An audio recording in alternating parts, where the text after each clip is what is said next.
What's up, guys, and welcome back to the channel. Today we're going to be reacting to the 4th episode of I'm Standing on a Million Lives. This one's titled, Cavell of Courtenay. I might be close. Who knows? This show, it passed the 3-episode rule, which I'm still personally quite surprised by. The more I think about this show, the more I think about why am I still watching it. I know that sounds really cynical and mean to the show, but it honestly does think there's not really anything about this show that really stands out to me as something exceptional. Like, it doesn't have incredibly choreographed fighting. It doesn't have an incredible soundtrack to go along with it. It doesn't have fantastic voice acting. I mean, the voice acting is great. All voice acting, for the most part, is of a very high level in anime. There's very few exceptions where you go, what are they doing voicing a character? There's very few exceptions where you have something like that. But overall, there's not really anything stand out about this show, and so far, maybe the plot ends up being that, but even then, I don't know. It's hard to judge right now, but I'm still enjoying it. It's not going to be like a masterpiece 9 out of 10 this season, but I'm still enjoying it more than enough, and we seem to be getting some interesting footnotes into our story here, aside from the main isekai element to it, but I guess that's one thing I'll give it. It's not a traditional isekai in that you're isekai'd and that's it, you're stuck in the world. It's transporting you there and then bringing you back. Transporting you there, then bringing you back, which is odd. But anyway, we have a quest right now. We have to explore a certain percentage of the map, I believe. Was it like 5% of the world we had to explore? Was it around 5%? Something like that. There was also, I think it was, we had another thing to do. Accept a quest or do something with someone, like some higher ranking person, I believe. Maybe that's Cavell of Courtenay. Perhaps their name is Cavell and the city is Courtenay, or town Courtenay, or something. Maybe that's what it is. I can't remember. I don't remember the specifics of that. But last time we were introduced to our latest character named, it's here somewhere, Yuka Tokitate, who had a very interesting character introduction in the form of her being bullied and forced, essentially being filmed naked almost, or in the process of being filmed naked by these 3 other girls though, who are friends. And he goes in what is the most bizarre scene I think I've seen in anime this year. I can't think of another scene that is more bizarre than what this sequence was. He fought them, took their phones, smashed them, and flushed them down the toilet whilst laughing gleefully. That is a very special scene of just what the actual fuck, to put simply. I still don't understand why that was the way you introduced her. Like, I like the idea. A character that, and this is something that I think doesn't get represented too often, and I think is more common than people think. People who end up in abusive situations where they're clearly being taken advantage of, and anyone from an outside perspective can see they're just using her for the sake of it, and they're just bullying her. But she doesn't want to let go of that. She doesn't want to lose that, even if she's deceiving herself into thinking that they actually are her friends, when really they're really not. So it's an interesting character to portray. I don't know how much more in-depth we're going to go to it. It looks like this episode might be focused more on, oh god, what's the other name? I'm terrible with names in the first half of the season. Some would say the entire season. Iu Shindo. I think we're going to be exploring a bit of her, because we got some of her backstory towards the end of the last episode. And this other character... What was the name of this other character that she became friends with, essentially? Let's see. Who was it? Let's see. Sayori, there we go. And she's in a very poor situation at home. Very poor situation at home, and yeah. Almost sees school life as an escape, almost, by the looks of things. I think we'll start getting into a bit more of that this episode, hopefully. I mean, they started it, and she said, help me, to our main boy, Yusuke. Right, Yusuke?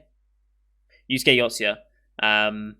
So maybe we'll expand a bit more on that this episode, as well as continuing on with our current quest, which is traveling. But traveling is great, because traveling gives you a lot of time to have character moments. It's one of the benefits of having long periods of travel, especially in any narrative that you want to tell. It's like if you have a week of time where your characters are just traveling, there's nothing else they're going to do, not every night's going to be eventful. Maybe there's one night where they have some bandits attack them or something, but or some monsters or something, depending on what universe you're in. But since you have so much time of just traveling and exploring, it lets you show off your world, which is vital if you want to make something feel real, especially if you're doing a world outside of our own, which is what we are. And it also allows you to do those character building moments, which so far we're doing fairly well on. I'll praise the show for that. We're doing some decent character development early on, and I appreciate that. Whether it's going to stick and whether it actually matters is debatable. And the quality, again, debatable. But anyway, I'm going to stop slacking the show off so much because I think I do it a bit too much. As per usual, these are timer-based reactions. Bottom left of the screen. Yes, bottom left-hand side of the screen, you're going to see the time of the episode. I'll count down 3, 2, 1, play. Then I'll play, you start the episode, I start the episode, and we'll be in sync. We are watching this one on Crunchyroll as per usual, since that's who's licensed it here in the UK and US. No logos or anything to start with, just straight into the episode. If you're looking to help sync up a little bit, you can, for scene transitions, there will be some flashing on my arm and my face when scenes transition, because bright monitor, and that will help you sync up a little bit as well. So, with all that said, let's just get into episode 4, shall we? In 3, 2, 1, play. Right, yes, backstory.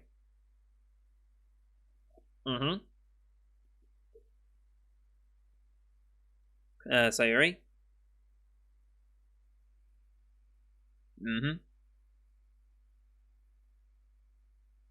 Suicide, yeah. Driven to it by someone, probably. It was actually the bullying interesting. And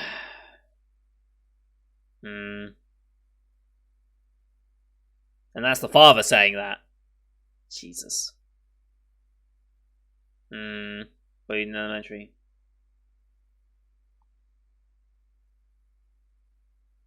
Oh boy. Oh boy. That's very unprofessional.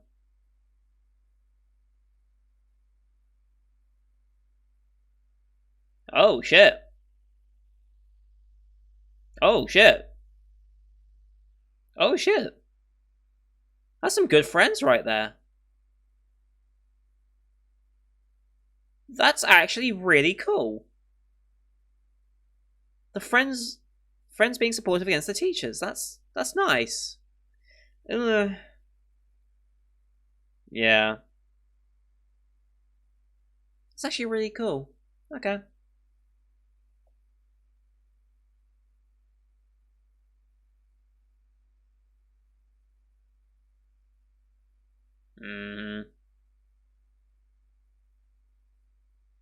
So she finds herself weaker in this world. Not for into her. Yeah. She hates this world. That's very interesting, because Soldier Girl, I forget her name, she loves this world because it allows her more control and physical strength, whereas she has lost her emotional strength. And that's why she's seeking help. And they all heard it. Interesting. Don't know what that look for was from glasses, but whatever. Anyway, OP time. Standing on a million lives. We're slowly but surely building it up, so we're getting different stances on the real world versus the main one. Also, I will say, this still is a very bad OP. Like, it's not a great animation OP. But whatever. We're not going to critique the show too much more. I've critiqued this OP already. Like, so far, our 4 main characters. Main guy is underdeveloped, I think, in exactly why he hates that world and this world. I feel like his reasoning's a bit more flimsy right now, but that will come in time, probably. Iu likes the current world because she has her friends and her support there that she knows she can rely on and trust in, and therefore when it's all stripped from her in this world, she doesn't like this world because she doesn't have that available to her. Meanwhile, Sword Chick, who I'll get her name eventually when they say it, loves this world because she's no longer bound by her frailty in her body, and she can actually live a life that she wants to. Well, she doesn't quite want to be a soldier, I don't think, but she has the opportunity to live a normal life almost, instead of being bound by medication and hospital and all that. So, really cool, actually. Really cool. And then our new edition, I can talk about as we go here. Oh, shit. That's already... Yeah. Oh, hello.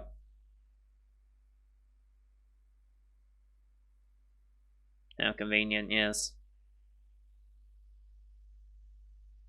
Mm-hmm.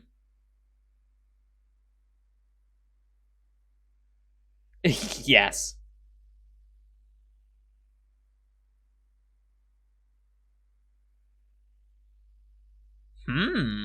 Interesting. That would explain... Aw. Right, yeah.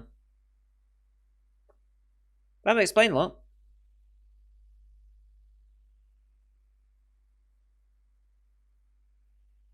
Adorable.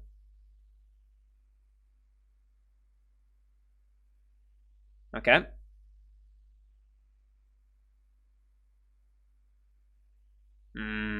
That's where they gotta go. A month. Ooh, 3 months on foot. Don't they have like a... Don't they have a month time limit? Was that their time limit? Do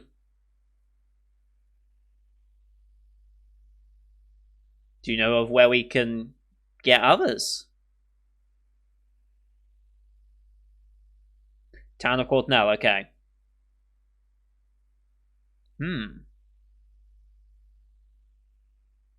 What a surprise. A martial arts tournament where you win 3 horses. That's kind of a weird, weird reward. Yes.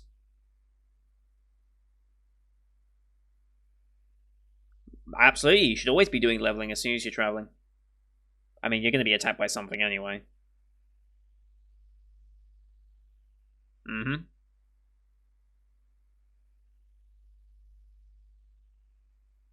Yep. I mean, smart. Mm-hmm.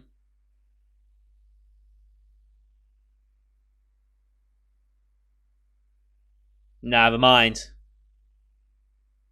Are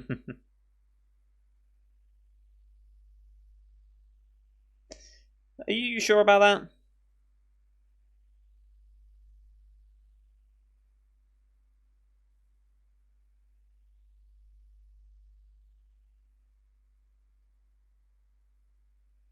Oh boy. Oh. Oh. Interesting.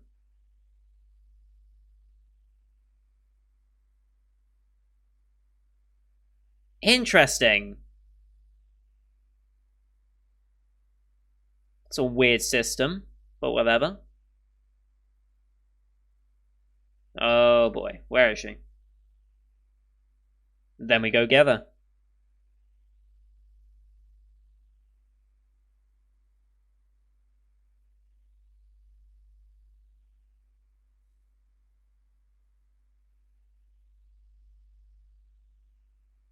Mm-hmm.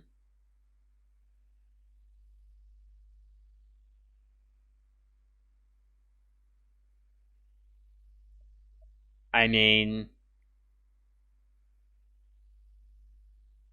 that is true.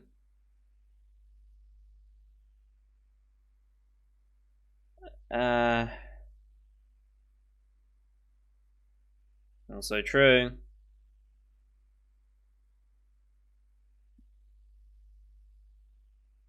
Hmm.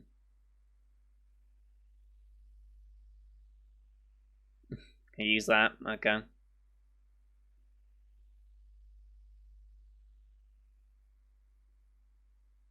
Right.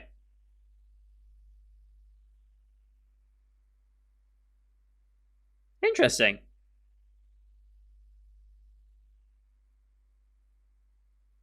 Oh. Huh.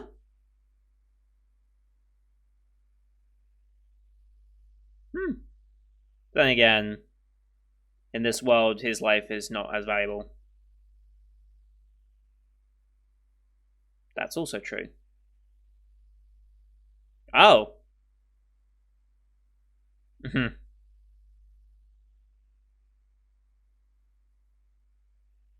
Hmm. Well, it's a bit unfair on him.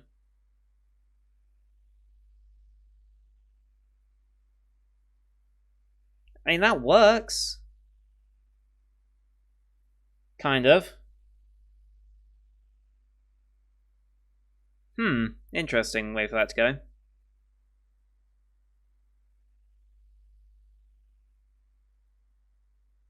Hmm.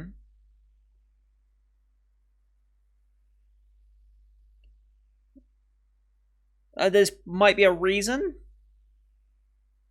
Hmm.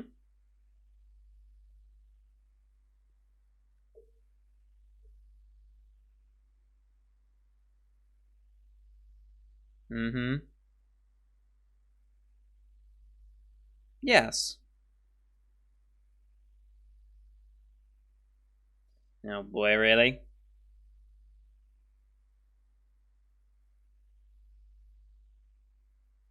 Don't like her. I don't quite like her way of thinking of all these people. But it's part of her character. So,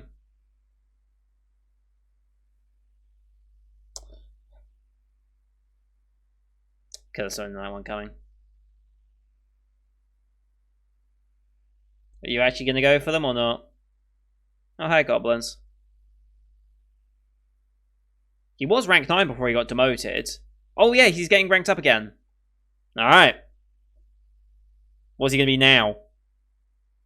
A creature wizard, so a summoner.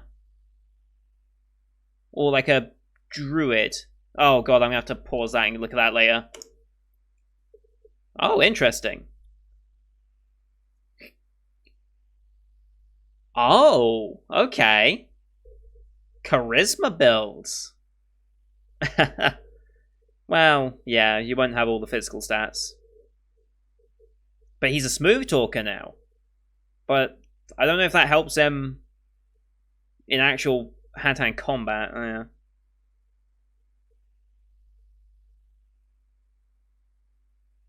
So he's going back, planning on saving them once he gets the horses.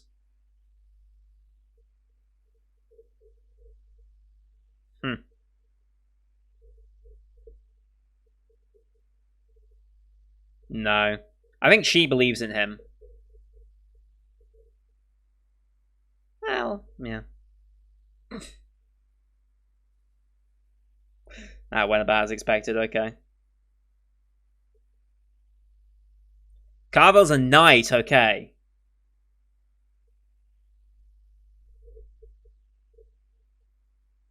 I mean, you just... Yeah.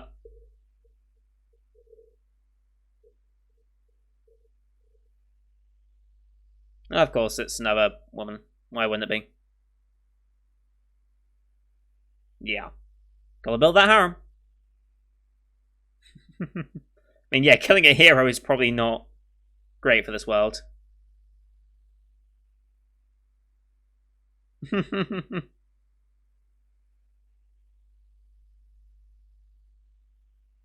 No, he's still planning on leaving.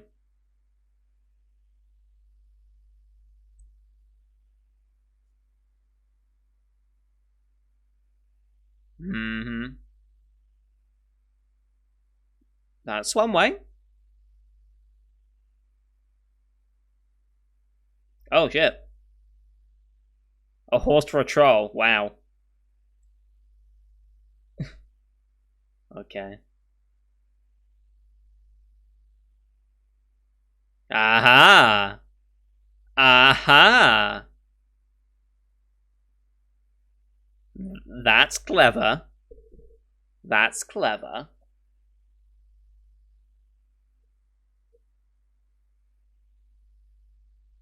Well, he only needs the one. For now, at least. Okay. Practice might be helpful. He would be.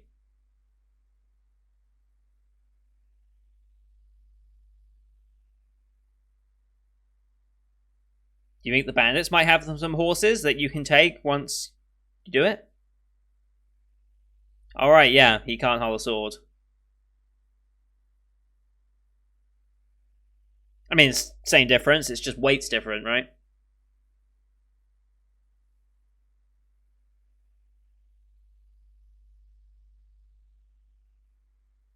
Yep, this is going about as expected.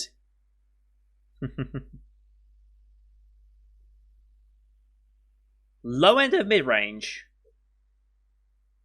That's not terrible for a wizard.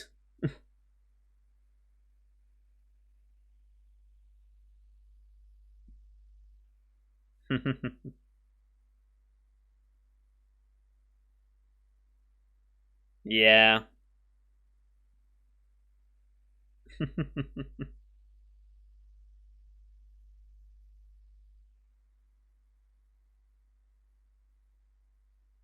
Mm-hmm. Like he's going to commit to that. I'll be amazed if he committed to more than a half dozen. I don't know, half dozen's a couple dozen maybe.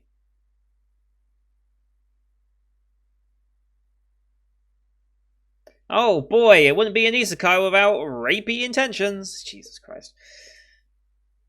Anyway.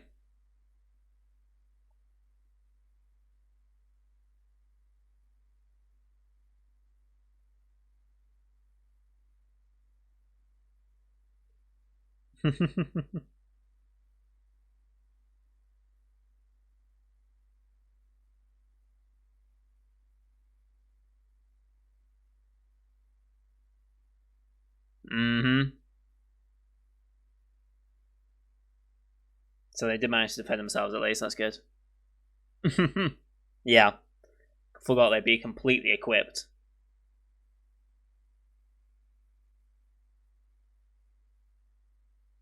Nice. Oh shit, straight murder that guy. Alright.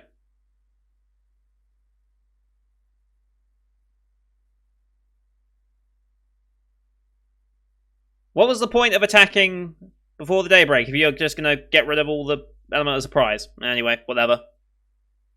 Whatever.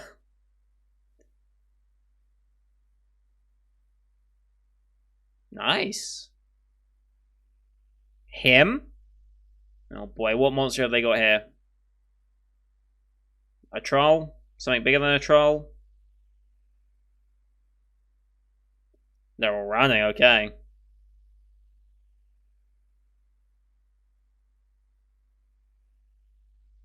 Turn to pursue, alright. Here comes the cleaver.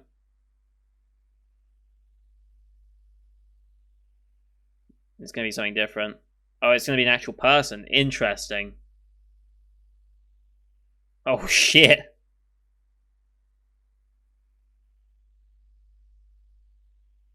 Berserker, alright. Oh shit. Does it still count as human?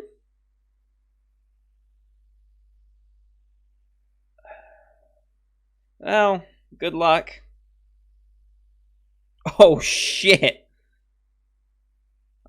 Oh boy. Okay. The Crate's All Annihilation. That's got a reputation.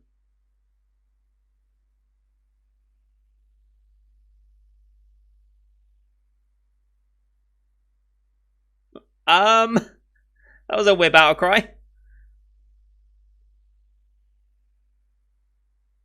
Sure.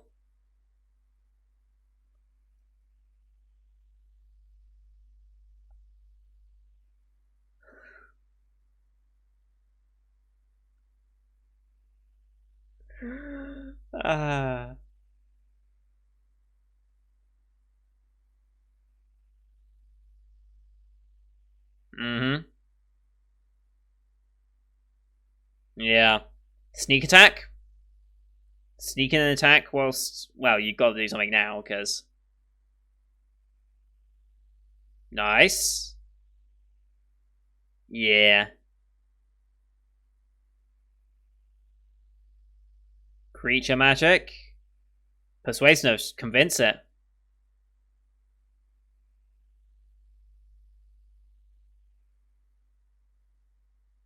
Nice. Nice.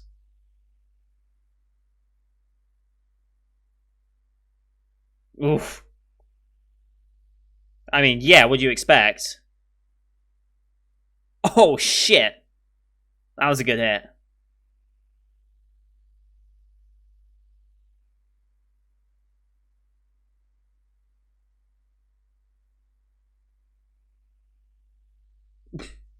We won't find us in here. Just behind one door. Christ. Yeah.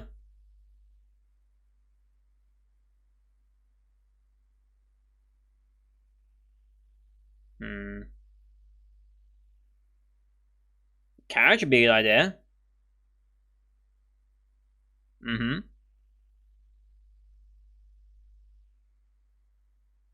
Suggestion?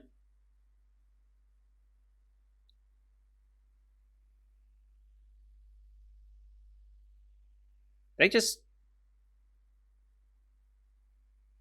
Are they actually... Nice.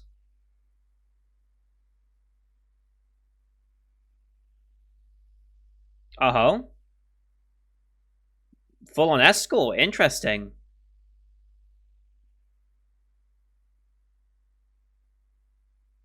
Right. Fair.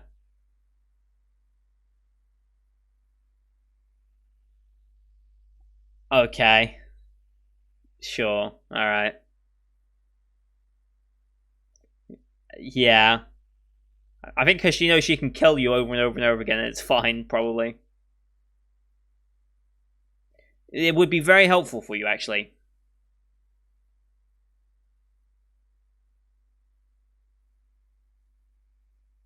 Interesting other character. It did. And who do you have to thank for that?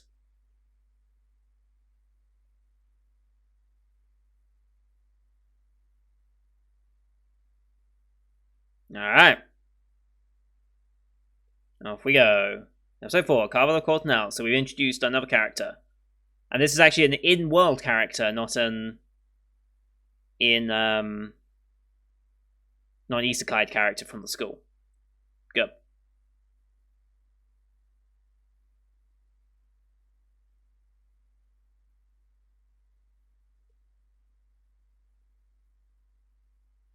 And I think that's every character from... That's every character from the cover art. And I think that's most of the listed voice actor characters as well. So that makes me question, are we going to get to the next stage of... Are we going to get to the next stage of the quest then? Because I thought the theory was that they'd get an extra person for each one they clear. Does that mean we're stuck on this one for the next 7 episodes? I don't think that's the case. Unless 4 was the limit all along, you can't have a party bigger than 4.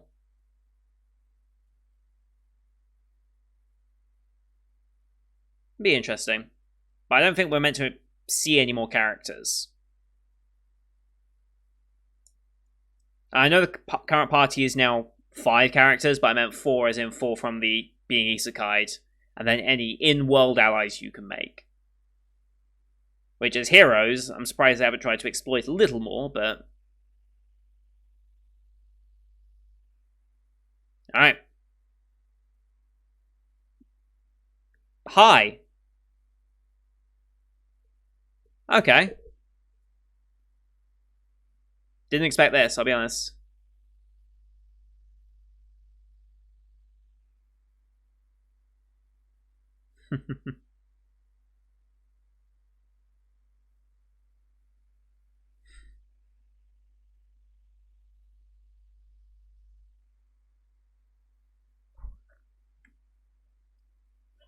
I mean,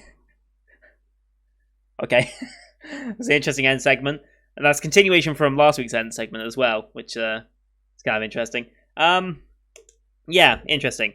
Okay, so I really do like what they're doing here. Let me just move the mic forward. I really do quite like what they're doing here with setting up the characters and such. Like I said, we have one character that despises both worlds. We have one character that loves this new world, one character that dislikes the new world, and then Yuka, our latest addition, aside from Carvel, sorry, who seems to be, odd space of not really caring for undecided on both worlds. We haven't really explored her thoughts on the world as such, which is interesting. But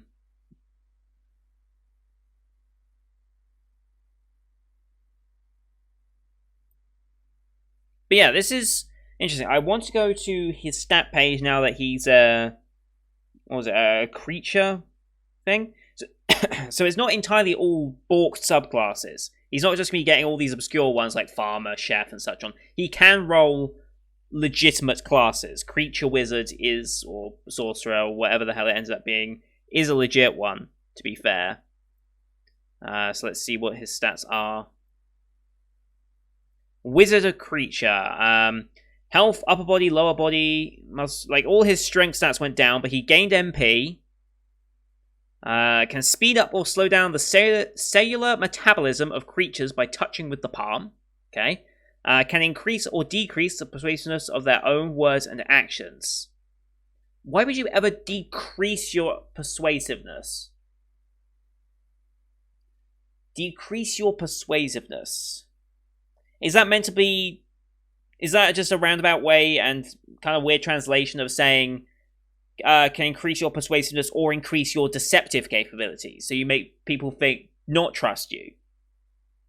Now, deception isn't necessarily of not trusting, it's of believing false information, so interesting. And then he has all his other things like gaining knowledge of the insides of monsters ranked C or lower, as well as common beasts and cooking, and gain knowledge about edible plants. Now, his MP, therefore his mana, I assume is not going to go with him to other things. It's his skills that transfer over between his different occupations, not his... And his physical stats also alter each time as well. Because I think last time, didn't he have... As he ranked up, his physical stats were increasing as he went, if I remember correctly. Whereas in this one... wait, was that him or was that someone else that had that? There was someone who had physical stats that was increasing. I can't remember if it was him. I think it was. I'm fairly certain it would have been him. Anyway, so yeah, now he's a creature wizard. Creature 38 by 90%. I don't know what that means, but whatever. But yeah, increased persuasiveness to your word and actions. That's powerful. That's automatically succeeding a persuasion check, essentially, in D&D. It's like, that's powerful. Whilst you don't have the same combat prowess that you did before, you now have a very diplomatic approach available to you. I wonder if there's any limitations on that. I mean, I'm sure there would be. It's like D&D persuasion and charm effects. It's like, you probably can't intentionally bring harm to a creature. Like, you can't say, go jump... Well, maybe go and jump off a cliff, because it endangers the creature, maybe it wouldn't allow it. Like, you couldn't just say stab yourself and kill yourself. You probably couldn't do that, but you could distract it and say look over there, and it would be compelled to, because it completely believes that you're telling it of something over there, like he did this one. And then your allies or yourself could capitalize on that effect. It's interesting. Interesting to include the diplomacy aspect of a class rather than just that. I don't know why it comes under wizard creature. I guess because it's manipulating creatures, I guess, is how you're doing it. I assume they're going to make use of his creature magic. Can speed up or slow down the cellular metabolism of creatures by touching with the palm. I assume he's going to be able to do that. But I mean, to what effect can he speed it up or slow it down? That'd be an interesting question. Anyway, I think I'm going to leave it there because I think I've got everything I need to say out of this show, didn't I? I quite like Carvel. I quite like her character.